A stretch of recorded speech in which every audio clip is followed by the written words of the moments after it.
क्या ध्रुव जी कहते हैं, महाराज मुझे आप अपने प्रेमी भक्तों का संग दीजिए,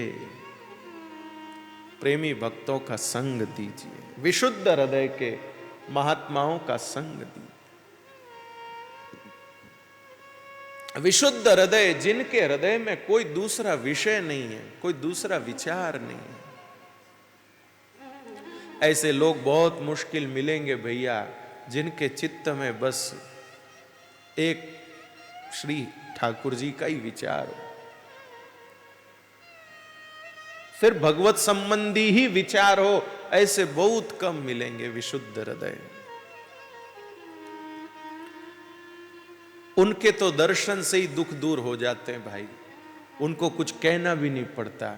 जैसे श्री महाप्रभु जी, आचार्य चरण श्री वल्लभ महाप्रभु, उनके हृदय में भगवत संबंधी विचार होते थे, उसके अलावा और कोई दूसरा विषय उनके मन में नहीं रहता था। मेरे भाई बहन, हम लोग जाते हैं ना कहीं, तो हम लोगों को कम से कम अपने आसन का तो विचार रहता ही है, रहता कि नहीं रहता भाई? वहां बैठेंगे कहां? क्यों महाराज जी? कहीं जाते तो हमको कम से कम अपने आसन का विचार तो रहता ही है। कहीं कहीं पर हम लोगों को अपने सत्कार का भी विचार रहता है, भाई वहां पर कोई हमारी पूछ भी होगी कि नहीं, कोई पूछेगा भी कि नहीं पूछेगा।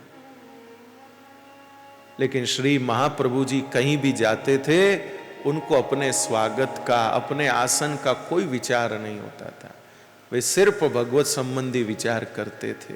उनका स्वरूप ऐसा था भाई, कोई उनके लिए विशेष आसन बनावे या न बनावे, वे जहां पहुंचकर आसन लगाते थे वो स्थान सबसे विशेष हो जाता था।